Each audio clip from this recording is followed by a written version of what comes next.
Techno Pova 5 pro এই ফোনটা ইন্ডিয়াতে মাত্র 15,000 রুপিতে লঞ্চ করা হয়েছে এবং এই 15,000 রুপির ফোনে কি কি স্পেসিফিকেশন থাকছে, বাংলাদেশে আসলে এটা কি দামে পাওয়া যাবে, সবকিছু বিস্তারিত আজকের ভিডিওতে জানাবো। প্রথমে যদি ফোনটার ডিজাইন নিয়ে কথা বলি, এখানে অস্থির একটা গেমিং লুক দেওয়া হয়েছে, যেমনটা নাথিং ফোনে দেখেছি। এরপরে আমরা ইনফিনিক্স GT10 প্রো ফোনটাতেও দেখেছি খুবই সুন্দর একটা গেমিং লুক দেওয়া হয়েছে। পেছনে এলইডি লাইট তো থাকছে, মাল্টিপল এলইডি লাইট। আর বিল্ড কোয়ালিটির কথা যদি বলি, যেহেতু এটা একটা বাজেট ফোন, তাই বিল্ড কোয়ালিটি অবশ্যই এখানে কিছুটা ডাউন করা হয়েছে। প্লাস্টিক বডি এবং ব্যাক প্যানেলেও পলিকার্বনেট থাকছে।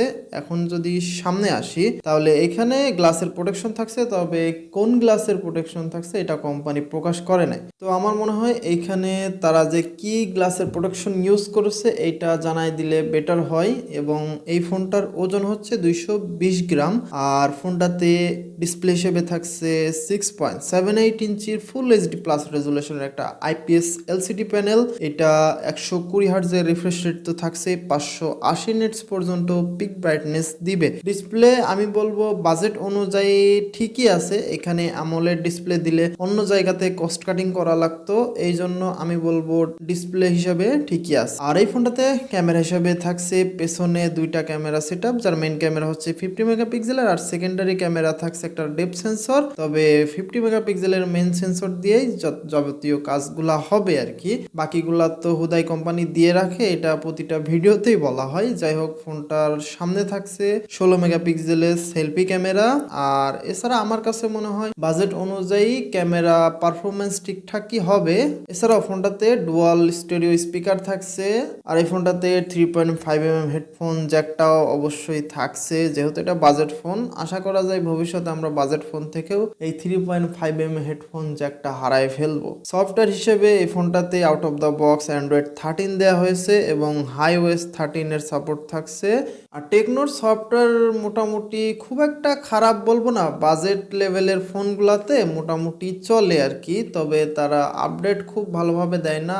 আর যাই হোক, ফোনটাতে প্রসেসর হিসেবে থাকবে মিডিয়াটেকের ডায়মেনসিটি 6080 এই চিপসেটটা। এটা একটা 6 ন্যানোমিটারের প্রসেসর।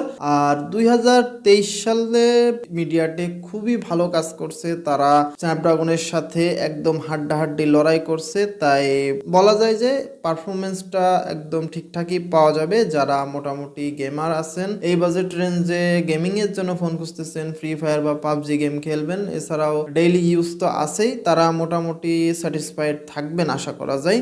আর এই ফোনটা 128 এবং 256 জিবি স্টোরেজ ভ্যারিয়েন্টে পাওয়া যাবে।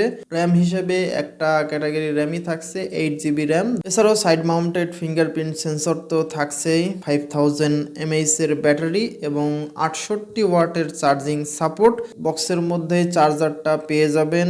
আর আমার মনে হয় এই বাজেটে বাংলাদেশে 20 থেকে 25,000 টাকা বাজেট রেঞ্জে এটাই সর্বপ্রথম ফোন যারা 68 ওয়াটের চার্জিং সাপোর্ট দিচ্ছে। তো ব্যাটারি এবং চার্জিংটা আমার কাছে ঠিকঠাকই মনে হয়েছে বাজেট অনুযায়ী। এবং ফোনটা টোটাল 3টা কালারে পাওয়া যাবে। কালারগুলো হলো ডার্ক ইলিউশন, সিলভার ফ্যান্টাসি এবং আরো একটা ফ্রি ফায়ার এডিশনের কালার এক্সট্রা পাওয়া যাবে। এটা যারা গেমার আছেন তাদের জন্য একটা খুশির খবর, আপনারা ফ্রি ফায়ার এডিশনটা দেখতে পারেন। এখন কথা হচ্ছে ফোনটা বাংলাদেশে কি দামে পাওয়া যাবে। যেহেতু ফোনটা ইন্ডিয়াতে লঞ্চ হয়ে গেছে অলরেডি 15,000 রুপিতে বেস ভেরিয়েন্ট, আর আশা করা যায় যে ফোনটা যখন বাংলাদেশে আনঅফিসিয়ালি ঢুকবে খুব শীঘ্রই অবশ্যই চলে আসবে। 20 থেকে 25,000 টাকার মধ্যেই পেয়ে যাবেন। 15,000 রুপিকে কনভার্ট করলে 20,000 টাকার মতো হয়। তবে প্রথম দিকে ফোনগুলা কিছুটা বেশি দামে সেল হয়, 20 থেকে 25-এর মাঝখানেই থাকবে, এর বেশি হওয়ার কথা না। তো যারা এই বাজেটে একটা মোটামুটি গেমিং এর জন্য ফোন খুঁজতেছেন তাদের জন্য আমি মনে করি একটা ভালো একটা চয়েস হবে।